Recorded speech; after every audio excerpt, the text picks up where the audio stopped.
먼저 소개해드릴 기업은 인베스팅닷컴 기준 거래량 상위에 오른 기업입니다. Dress up so happy, looking so fancy. I got that salted chip on my shoulder. 아이폰으로 유명한 기업이죠. 바로 애플이 인베스팅닷컴 기준 거래량 상위의 기업 중에 하나로 올랐습니다. 이 전 세계에 과연 애플을 모르는 사람도 있을까요? 실제 애플이 전 세계에 잘 인식이 되고 알려지게 된 것은 2000년이 지나서죠. 그 미국 자본주의의 상징적인 대표적인 상품, 제품을 이야기하려면 코카콜라, 맥도날드. 네. 그리고 애플은 그 하나의 자본주의의 대표적인 상품 또는 제품으로 인식이 되었죠.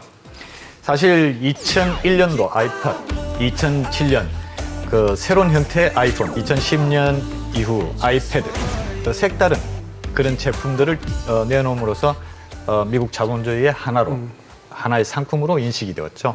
애플 같은 경우는 다 아시다시피 이 거래량이 상당히 많은 종목 중에 하나입니다. 네. 왜 그러냐면은 시가총액이 1, 2위를 다투다가 드디어 이제 마이크로소프트를 제치고 1위로 올랐기 때문에 많은 기관 투자가든지 아니면 개인 투자가들이 관심을 가지고 포트폴리오에 집어넣을 수밖에 없는 거거든요. 이러다 보니까 역시 거래량은 주가에 비례한다고 이 주가가 6월 5일 같은 경우는 전일 대비해가지고 2.85% 오른 약 331.50달러를 기록해가지고 지금 사상 최고치를 기록한 상태입니다. 애플 하면은 이제 개인적으로도 아이폰 이제 새로운 모델이 나올 때마다 바꾸려고 번호표 받고 기다리고 과연 이 애플의 사랑받는 이유, 비법 뭐가 있을까요?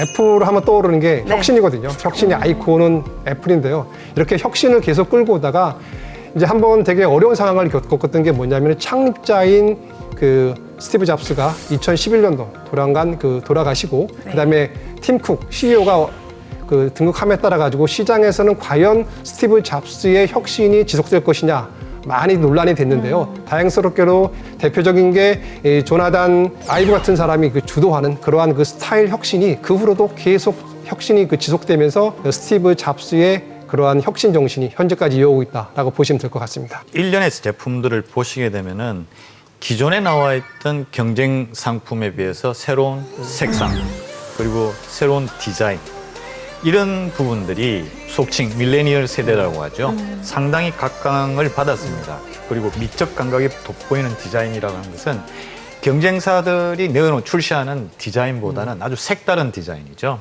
특히 애플 같은 경우는 매니아층의 지지도가 아주 높은 편입니다. 애플 하면 떠오르는 사람이 한 명 더 있어요. 네. 바로 워렌 버핏인데요. 워렌 버핏의 포트폴리오에 예전부터 있었던 것 같지는 않은데 왜 이렇게 애플을 선호하게 됐을까요? 워렌 버핏 같은 경우는 2011년도까지 자신의 포트폴리오에서 기술주들을 사질 않았어요. 1990년도 후반부에 왜 IT 주식을 사지 않았냐? 그때 샀었으면 어땠을 것 같냐? 라고 물어봤더니 워렌 버핏이 얘기하기를 자기는 향후 세상이 10년 후에 어떻게 바뀔지 모른다. 다른 사람이 자기를 이기는 게임을 하고 싶지 않다. 즉 본인은 본인이 잘하는 종목에 투자하겠다. 그렇게 지금 얘기를 했고요. 워렌 버핏은 2011년부터 이 애플을 담게 했는데요. 자신의 포트폴리오에 많은 그런 애플 주식을 편입했고요. 5월 21일자 자료에 의하면은 그 워렌 버핏의 주식 포트폴리오에서 약 40.6%가 애플인 것으로 지금 나타나고 있습니다. 혁신도 혁신이지만 그 기기마다 이게 바뀔 때마다 쌓여가는 또 사람들 개개인의 스토리가 또 여러 가지가 있잖아요. 우선 애플이라는 이름이 왜 회사명이 됐는지 그걸 한번 살펴보죠.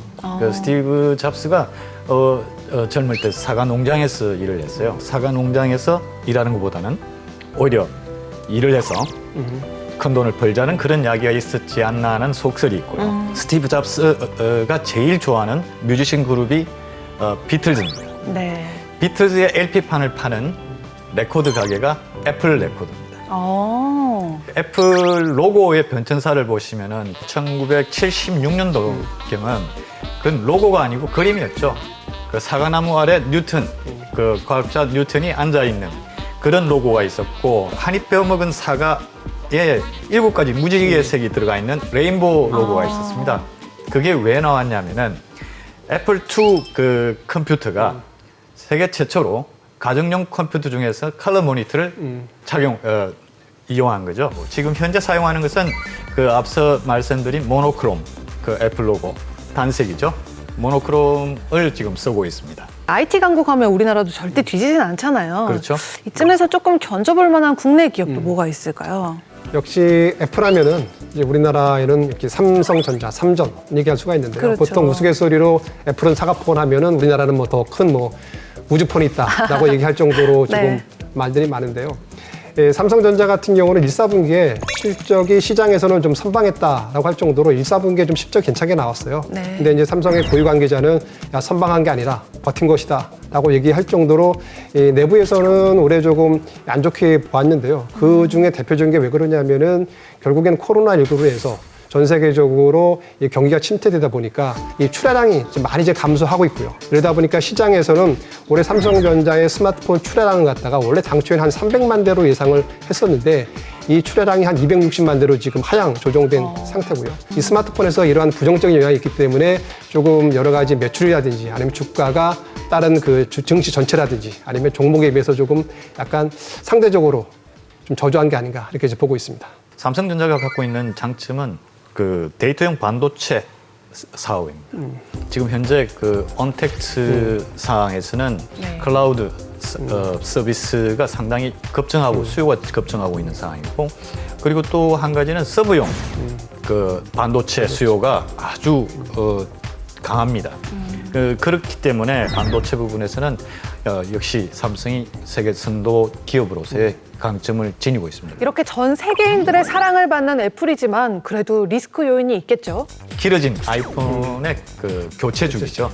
이 교체 주기가 길어지면 길어질수록 그 아이폰의 단위 사업 부분 매출에 영향을 주게 됩니다.